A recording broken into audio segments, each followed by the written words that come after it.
Education system के बारे में हम लोग एज एजुकेटर 3 कंपोनेंट से बहुत ज़्यादा ध्यान देते हैं। अभी कम्युनिकेशन की बात हम थोड़ी देर में आपको बताएंगे, लेकिन उस किताब की इंपॉर्टेंस के बारे में बता रहे हैं। एजुकेशन सिस्टम में 3 इंपॉर्टेंट कंपोनेंट्स पे हम लोग बहुत ज़्यादा एम्फोसाइज करते हैं: ग्रेड मास्टर, ग्रेड सिस्टम और ग्रेड स्टूडेंट। जब ये कॉम्बिनेशन होता है, ध्यान से सुनिए, ग्रेड मास्टर, ग्रेड सिस्टम और ग्रेड स्टूडेंट, स्टूडेंट के अंदर भी एक ग्रेड स्टूडेंट की क्वालिटी का होना वो बहुत ज़्यादा ज़रूरी है। और जब ये तीनों कंपोनेंट मौजूद होते हैं तो ग्रेट पर्सनालिटी पैदा होती है। छोटा छोटा सिर्फ एग्जांपल याद दिलाने के लिए देंगे, एक्सप्लेन नहीं करेंगे। जैसे अर्जुन, नाम सुना है अर्जुन का? क्यों जानते हैं हम लोग अर्जुन? पूरा हिंदुस्तान का बच्चा बच्चा जानता है। मिले हैं क्या हम लोग? उनको देखा है?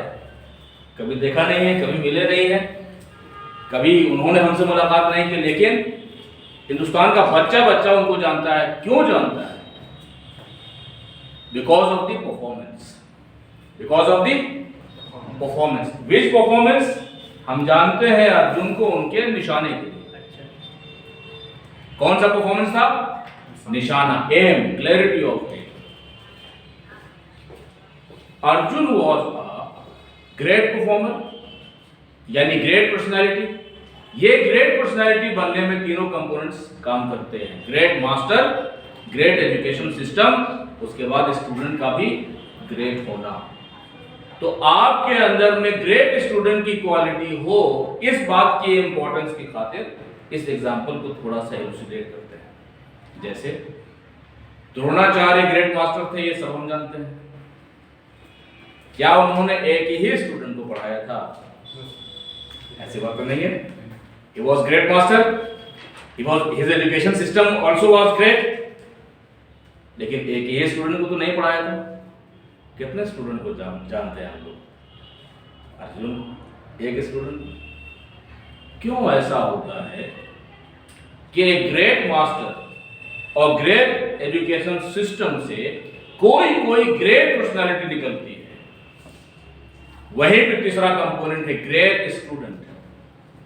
द्रोणाचार्य ने सेम क्वालिटी, वही द्रोणाचार्य है, स्टूडेंट्स हैं वही एजुकेशन सिस्टम। उसी द्रोणाचार्य ने, उसी एजुकेशन सिस्टम ने तमाम बच्चों को एजुकेशन दिया। ठीक है, अब उनका जो टेस्ट, जो मशहूर टेस्ट है, उस पर गौर करिए। पेड़ की टहनी पे चिड़िया बैठी है, चिड़िया या मछली मशहूर है, कहा निशाना लगाओ। सारे स्टूडेंट्स ट्रेनिंग दे चुके, अब कहा कि तुम्हारी ट्रेनिंग का टेस्ट होगा, एग्जामिनेशन होगा, निशाना लगाओ। सारे स्टूडेंट्स ने निशाना लगाया। अब गुरुदेव टेस्ट ले रहे हैं, पूछ रहे हैं, बताओ क्या नजर आता है? तो कई स्टूडेंट ने अलग अलग जवाब दिया। कहा चिड़िया नजर आती है, या कहा पेड़ की टहनी हिल रही है वो नजर आती है, पत्ता नजर आ रहा है। किसी ने कुछ और जवाब दिया। अर्जुन से भी पूछा क्या नजर आता है? तो अर्जुन का जवाब क्या है? आँख। चिड़िया की आँख। ये अर्जुन है। This is personality of Arjun. If you want to hit any aim, अगर आप किसी एम को हिट करना चाहते हैं और आपका एम सामने है, तो एम के साथ साथ और एम के बीच में बहुत सारे ऑब्स्ट्रक्शंस हैं, बहुत सारी रुकावट है, बहुत सारे चैलेंजेस हैं, और वो प्रैक्टिकल चैलेंजेस हैं। लेकिन निशाना सिर्फ उसका लगेगा जो अर्जुन है, और अर्जुन को सिर्फ निशाना नजर आता है। ऑब्स्ट्रक्शन के होने ना होने से कोई ज्यादा फर्क नहीं पड़ता है। अर्जुन होंगे, निशाने को देखेंगे, अपने आप को, अपनी जिंदगी को अपने निशान से कनेक्ट करेंगे, और सिर्फ निशाना नजर आएगा, और निशाना लगेगा भी किसका? सिर्फ Arjun. Then be Arjun. You need to be Arjun. ये एक बात एजुकेशन सिस्टम की वजह से याद आ गई, और किताब को देखा तो याद आ गई, तो आपको बता दें। कम्युनिकेशन के सिलसिले में हमारे दोस्त सर बालराम जी सर, उन्होंने कहा कि आपको हम कुछ बताएं।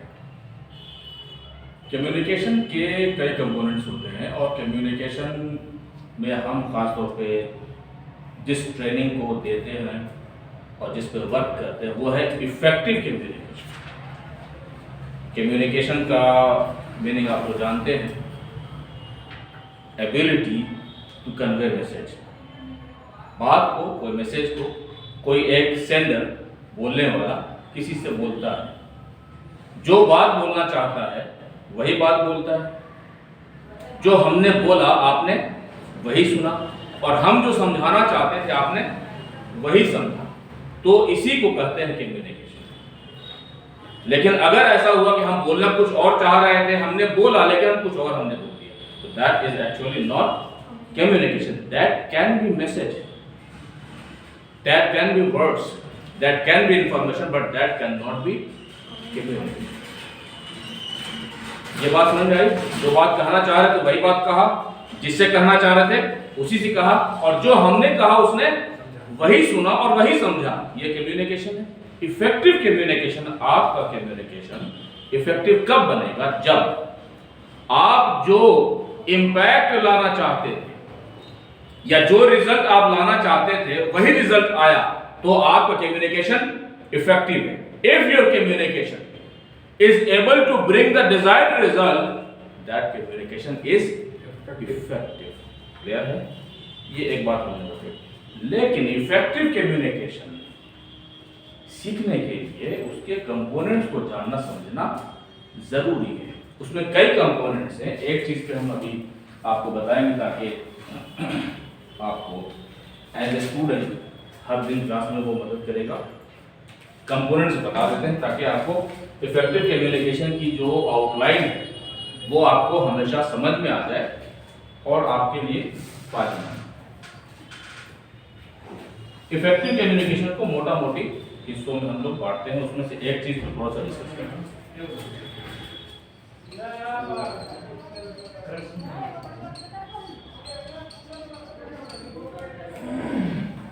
इसके कंपोनेंट्स हैं। देखिए, रिटन फॉर्म ऑफ कम्युनिकेशन, वो सारे फॉर्म ऑफ कम्युनिकेशन जो लिखित तौर पे किए जाएंगे, डिफरेंट फॉर्म्स होते हैं, वो सब रिटन फॉर्म्स ऑफ कम्युनिकेशन कहलाएंगे।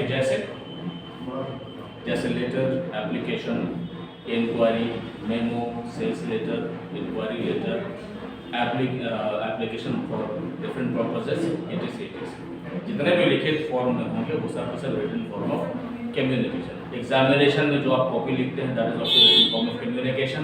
उससे जब आगे बढ़ते हैं या फिर उससे पीछे छोटे छोटे फॉर्म ऑफ कम्युनिकेशन भी देखेंगे तो एसेज, पैराग्राफ, रेसी राइटिंग, ये सब के सब रिटन फॉर्म्स ऑफ कम्युनिकेशन के डिफरेंट टाइप्स हैं।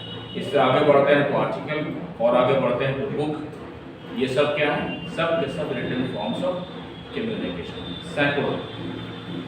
दूसरा टाइप ऑफ कम्युनिकेशन है ओरल फॉर्म ऑफ कम्युनिकेशन। जैसे कॉन्वर्सेशन, आपस में बात करते हैं, कॉन्वर्सेशन। गप सड़ाका करते हैं, गप सड़ाका भी बातचीत, वो इनफॉर्मल गॉसिप।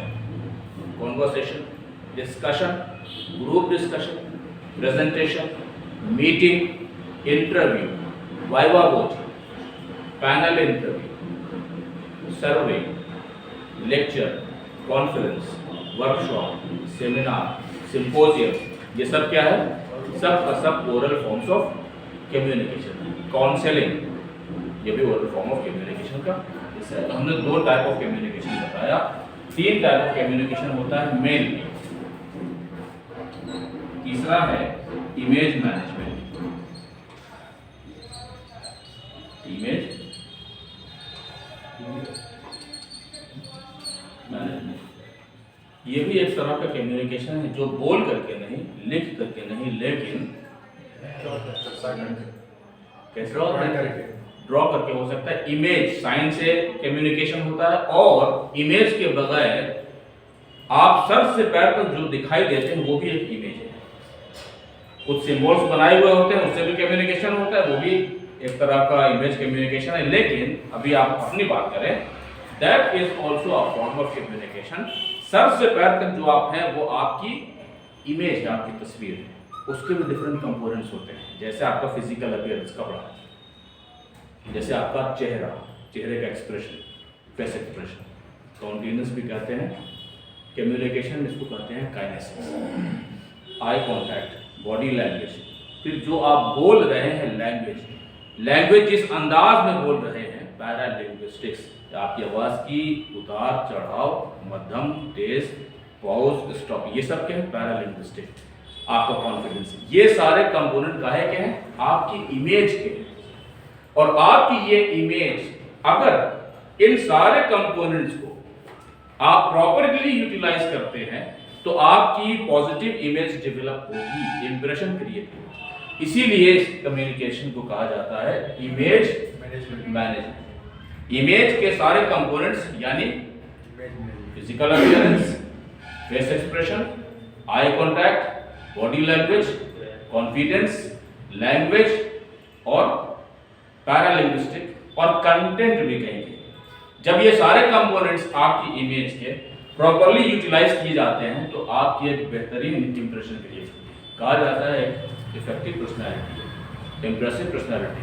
आप इंटरव्यू में गए तो इंटरव्यूअर्स आपकी इन तमाम चीज़ों को देखते हैं और इंटरव्यू में आपकी इन तमाम इमेज के सारे कंपोनेंट्स का इम्पैक्ट होता है और ये सारे कंपोनेंट्स ही आपके फर्स्ट इंप्रेशन को क्रिएट करते हैं इंटरव्यू में भी और दूसरी तमाम फॉर्मल जगहों पर भी। ठीक है, तो हमने आपको तीन बताया कि ये 3 टाइप ऑफ कम्युनिकेशन होते हैं, लेकिन कम्युनिकेशन में कुछ और भी चीजें जैसे कैरेक्टरिस्टिक्स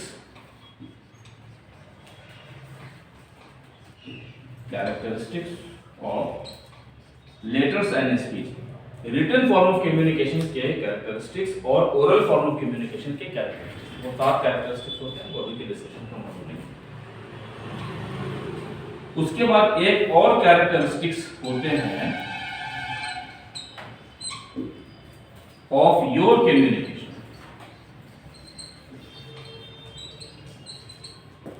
ये आपकी बात हो रही है, ये जनरल सिर्फ कम्युनिकेशन की बात नहीं हो रही, ये आपके कम्युनिकेशन स्किल्स की बात हो रही है कि आपके अंदर कम्युनिकेशन की क्या क्वालिटीज होनी चाहिए। कुछ एक छोटे छोटे एग्जाम्पल बता देते हैं जिससे आपको अंदाजा मिले। जैसे बहुत बार ऐसा होता है या बहुत बच्चों के साथ ऐसा होता है कि हम कुछ कहना चाहते हैं लेकिन मेरे कहने से पहले किसी और ने कह दिया। होता है ऐसा, किसी के साथ हुआ होगा या आपके साथ हुआ होगा। हम कहना कुछ और चाह रहे थे लेकिन एग्जैक्टली उसको हम नहीं कह पाए, कुछ और हमने कह दिया। तो इस तरह ये सब क्या है, ये सब बेसिक कम्युनिकेशन स्किल्स की कमी है। तो ये और फिर क्या होता है कि हमको बोलना चाहिए था, बोलना जरूरी था, आवाज उठाना जरूरी था, जवाब देना जरूरी था, पर हमने दिया नहीं। हमारे अंदर क्वालिटी है, हमको अपनी क्वालिटी दुनिया के सामने लाना चाहिए और जब हम अपनी क्वालिटी को दुनिया के सामने लाएंगे तभी पता चलेगा कि हम भी हैं, लेकिन हमने किया नहीं। ऐसा होता है। तो we every individual must have basic those characteristics of communication जो आपको दुनिया में महसूस करा कि आप मौजूद हैं। ठीक है, तो वो इफेक्टिव कम्युनिकेशन के कंपोनेंट्स हैं। अब एक दो चीज और हैं जो एक है राइटिंग कन्वेंशन लिखने का तरीका, वो भी एक कंपोनेंट इफेक्टिव कम्युनिकेशन की हुई। और अभी 7वां जो कंपोनेंट है इसको कहते हैं audience etiquette. Audience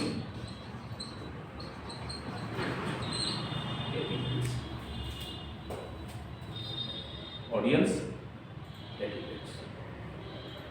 This is also part of effective communication skill. ये क्या आप जानते हैं? ये क्या ऑडियंस एटिकेट क्या है, क्या आप जानते हैं? कम्युनिकेशन में आपने इसको पढ़ा पहले, लेकिन पढ़ा हो या ना पढ़ा हो आप इसमें बहुत सारी चीज़ों को आप पहले से जानते हैं, चाहे पढ़ा हो चाहे नहीं पढ़ा हो, लेकिन खुद ब खुद आप अपने इंटेलेक्चुअल एबिलिटीज आपको बता सकते हैं। देखिए एक्चुअली ये किसके बारे में बात हो रही है, ये ऑडियंस के बारे में बात हो रही है, यानी बोलने वाले के बारे में बात नहीं हो रही है, सुनने वाले के बारे में बात हो रही है। तो क्या सुनने वाले के पास भी एटिकेट होना चाहिए? सुनने वाले के पास भी एटिकेट्स यानी स्किल्स, एटिकेट का मतलब तरीका होता है, सही तरीका। ऑडियंस स्किल्स, ऑडियंस एटिकेट्स का होना बहुत इंपॉर्टेंट है। छोटा सा एग्जांपल देते हैं, आप समझेंगे इसकी अहमियत को। आप समझेंगे यूनिवर्सिटी में आप यहाँ भी गए होंगे या दूसरी किसी और यूनिवर्सिटी, प्रीमियम यूनिवर्सिटी में भी अगर आप गए होंगे तो वहाँ आप देखेंगे जो डिफरेंट फैकल्टीज में किसी एक डिपार्टमेंट में चले जाएं, जैसे मान लें आर्ट्स फैकल्टी में आप गए, इंग्लिश डिपार्टमेंट में चले गए या किसी भी डिपार्टमेंट में चले गए, तो हर डिपार्टमेंट में ग्रेजुएट है, ग्रेजुएशन है और मास्टर्स है। तो मास्टर्स डिपार्टमेंट में एक सेमिनार हॉल होता है, हर डिपार्टमेंट में सेमिनार हॉल होता है। तो वो सेमिनार हॉल बड़ा यूनिवर्सिटी का जो ऑडिटोरियम, उसकी हम बात नहीं कर रहे हैं, हम डिपार्टमेंटल सेमिनार हॉल की बात कर रहे हैं। तो डिपार्टमेंटल सेमिनार हॉल एक्चुअली वो लाइब्रेरी के जैसा होता है, स्टडी रूम के जैसा होता है, और वो सेमिनार हॉल के नाम से ही जाना जाता है, इसलिए कि वहां पे अक्सर सेमिनार, डिपार्टमेंटल सेमिनार उसमें होते हैं। उसमें बैठने के कुछ प्रॉपर एटिकेट हैं। जब हम एएमयू में पढ़ रहे थे तो सेमिनार, डिपार्टमेंटल सेमिनार हॉल्स में ग्रेजुएट्स अलाउड नहीं थे, graduates were not allowed, only masters, masters के बाद एमफिल और पीएचडी के research scholars, they were allowed to sit in that seminar. उसकी वजह क्या थी?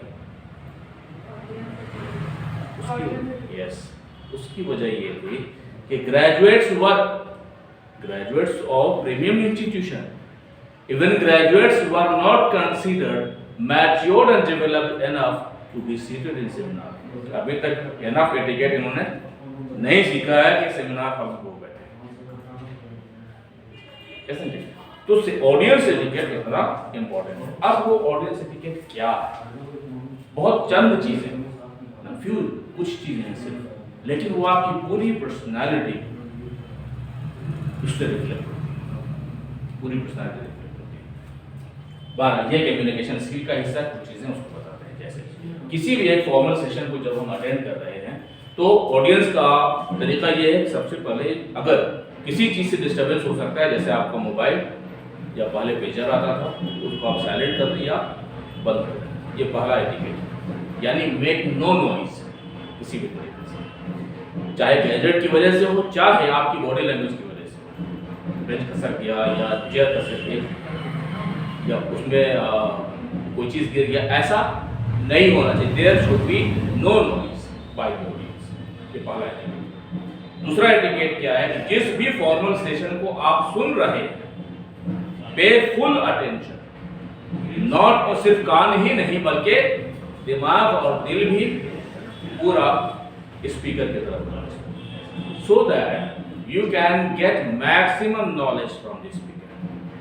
बोलने वाले स्पीकर से आप मैक्सिमम नॉलेज आप हासिल कर सकते हैं। ये दो एटिकेट हमने आपको बताया, या आपको नोट करते रहे, दो एटिकेट बताया। तीसरा एटिकेट क्या है? Maintain eye contact.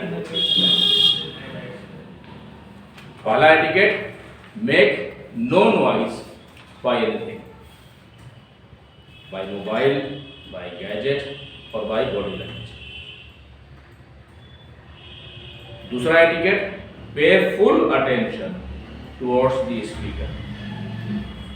और तीसरा etiquette, maintain eye contact with the speaker. Speaker के साथ आई कांटेक्ट मेंटेन करना, this is really very very important. Eye contact maintain किए रहने और आई कांटेक्ट ब्रेक होने के डिफरेंस को आप जानते हैं? आई कांटेक्ट मेंटेन किए रहने और आई कांटेक्ट के ब्रेक होने के डिफरेंस को आप जानते हैं? जब आप किसी भी लेक्चर को या किसी भी सेशन को आप सुन रहे हैं, आई कांटेक्ट आप मेंटेन कर रहे हैं, आपको नोट करने की जरूरत है। ऑडियंस इंडिकेट करता है कि आई कांटेक्ट उस वक्त ना करें और हाथ आपका कॉपी पे चल रहा है। उससे क्या होगा? उससे ये होगा कि जिस वक्त आई कांटेक्ट तोड़ा और इंपॉर्टेंट चीज आप नोट कर रहे थे, बिल्कुल आप सही काम कर रहे हैं, लेकिन आई कांटेक्ट तोड़ने की वजह से ध्यान भी डिस्कनेक्ट हो सकता है और उस दौरान कुछ सेकंड्स की जो बातें हैं हो सकता है कि वो मिस कर जाए। तो व्हाई दिस इज या कुछ सेकंड्स के कुछ अल्फाज, why they are important? They are not important in gossip. Gossip में वो चंद अल्फाज, कुछ सेकंड की कुछ बातें गॉसिप में इंपॉर्टेंट नहीं है, but in sessions like seminar, in sessions of higher education, in sessions of competitive examinations, few seconds even and few words even are extremely important. बात सही है? ये हमने आपको 4 एटिकेट बताए। 5वां एटिकेट क्या है? When you have any question or any clarification, any question and any clarification, you must note it. Seminar के एटिकेट्स, सेमिनार में जो ऑडियंस के एटिकेट हैं वो ये हैं कि सारे क्वेश्चंस को, सेमिनार में एक स्पीकर है तो आसान बात है, लेकिन एक स्पीकर से ज़्यादा स्पीकर्स हैं तो आप अपने क्वेश्चंस को, क्लैरिफिकेशंस को नोट करिए उस स्पीकर के नाम के साथ। और seminar must be followed by question answer session, और अपने क्वेश्चन को, क्लैरिफिकेशंस को आप उस स्पीकर के नाम से क्वेश्चन आंसर के सेशन में आखिरी में आप जरूर सवाल पूछें और क्लैरिफिकेशन करें। तो जो क्वेश्चन आंसर्स क्रिएट होते हैं, सेशन आप अटेंड कर रहे हैं उसके दौरान में अगर क्वेश्चंस, तो आप उसको, ये प्रॉपर एटिकेट, ऑडियंस एटिकेट यही है, ऑडियंस एटिकेट यही है। हालांकि जो क्लासरूम लेक्चर्स हैं उसमें इस एटिकेट में थोड़ा बहुत चेंजिंग आ सकती है depending upon the permission of the speaker. Classroom lecture में, सेमिनार में नहीं। क्लासरूम लेक्चर में ऐसा इंटरेक्शन अगर अलाउड है या उस सेशन में स्पीकर अलाउ करते हैं, लेक्चरर अलाउ करते हैं तो ऐसा कर सकते हैं। लेकिन अगर वो सेमिनार है या कोई दूसरा फॉर्मल सेशन है जिसमें अभी 1 टू वे कम्युनिकेशन ही रहेगा, तो क्वेश्चन आंसर आपको नोट कर लेना है ताकि क्वेश्चन आंसर के सेशन के वक्त फिर आप अपने सवाल को पूछेंगे क्लैरिफिकेशन। जैसे अभी हम सुन रहे थे, आप लोगों ने बीच में सवाल पूछा तो आपको सजेस्ट किया गया कि आप आखिरी में सवाल पूछ सकते हैं और उसका जवाब दिया जाएगा। तो ये ऑडियंस एटिकेट के ये कंपोनेंट और ये स्किल्स हमारे पास होना चाहिए। वापस पहले स्किल, ऑडियंस स्किल के पास चलिए जिसमें कहा गया नो डिस्टर्बेंस। तो नो डिस्टर्बेंस के फिर कई कंपोनेंट्स हैं जो आपने बता दिया। बॉडी लैंग्वेज से नहीं होना चाहिए, किसी साउंड की वजह से नहीं होना चाहिए, मोबाइल ऑफ होना चाहिए, साइलेंट होना चाहिए, जैसे तैसे। इसके अलावा कुछ और भी चीज़ें हैं, जैसे किसी सेशन में या लेक्चर में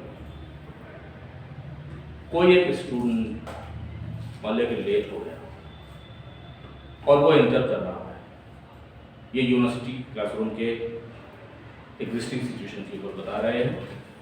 वो इंटर कर रहा है तो उसको इंटर किस तरह करना चाहिए? उसको इंटर इस तरह करना चाहिए कि दरवाजे की खुलने की आवाज़ ना हो, दरवाजे के बंद करने की आवाज़ ना हो, चेयर खींचने की आवाज़ ना हो, चेयर पे बैठने की आवाज़ ना हो, डेस्क खींचने की आवाज़ ना हो।